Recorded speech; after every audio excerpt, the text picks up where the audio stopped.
तीन भुवन में सार वीतराग विज्ञानता, शिव स्वरूप शिवकार, नमहु त्रयोग संहारिके। रत्नत्रय का फल और आत्महित में प्रवृत्ति का उपदेश।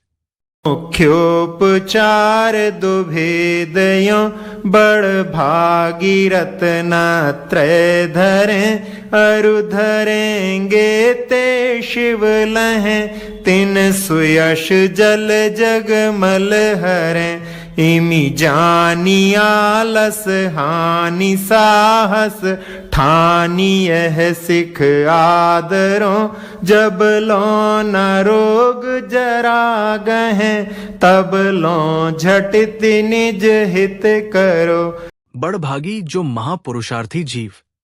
मुख्योपचार निश्चय और व्यवहार। दुभेद ऐसे दो प्रकार के। घरें अरु धरेंगे धारण करते हैं और करेंगे, लहें प्राप्त करते हैं। सुयश जल सुकीर्ति रूपी जल, जगमल संसार रूपी मैल का।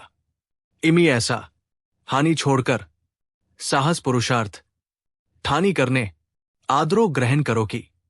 रोग जरा रोग या वृद्धावस्था, न गहे न आए, झटिति शीघ्र, निज हित आत्मा का हित करो कर लेना चाहिए।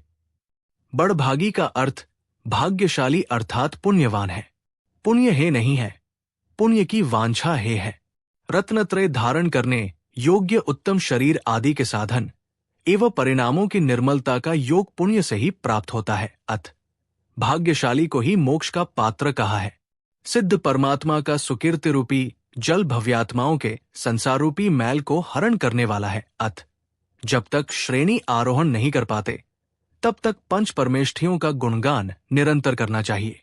ये तो शुभ राग है, ऐसा भय नहीं करना चाहिए।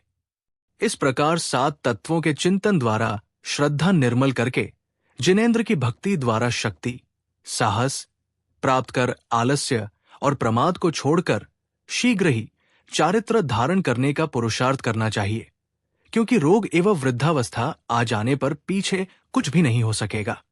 जो सत्पुरुषार्थी जीव सर्वज्ञ वितराग कथित निश्चय और व्यवहार रत्नत्रय का स्वरूप जानकर मोक्ष मार्ग को धारण करते हैं तथा करेंगे, वे जीव पूर्ण पवित्रता रूप मोक्ष मार्ग को प्राप्त होते हैं और होंगे।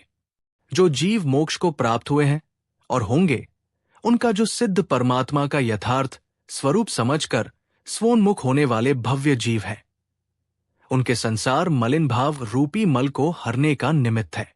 ऐसा जानकर प्रमाद को छोड़कर साहस सच्चा पुरुषार्थ करके ये उपदेश अंगीकार करो कि जब तक रोग या वृद्धावस्था ने शरीर को नहीं घेरा है, तब तक शीघ्र वर्तमान में ही आत्मा का हित कर लो। रत्नत्रय सम्यक दर्शन में ज्ञान सम्यक चारित्र की एकता रत्नत्रय है। रत्नत्रय भी 2 प्रकार का है। निश्चय रत्नत्रय मुख्य, व्यवहार रत्नत्रय उपचार। निश्चय रत्नत्रय। निश्चय सम्यक दर्शन, आत्मस्वरूप की श्रद्धा। निश्चय सम्यक ज्ञान, आत्मस्वरूप का स्वसंवेदन ज्ञान। निश्चय सम्यक चारित्र, आत्मस्वरूप में निश्चय स्थिति। व्यवहार रत्नत्रय। व्यवहार सम्यक दर्शन, 7 तत्वों और देव शास्त्र गुरु की श्रद्धा। व्यवहार सम्यक ज्ञान, जैन आगम का ज्ञान। व्यवहार सम्यक चारित्र, व्रतादि चारित्र। ऐसे रत्नत्रय के धारण करने का फल संसार रूपी मैल को नष्ट होता है, मोक्ष की प्राप्ति होती है। छेढ़ाला की छठी ढाल छंद 14 से रत्नत्रय का फल और आत्महित में प्रवृत्ति का उपदेश व्याख्या पूरी हुई। जिन वाणी माता की जय।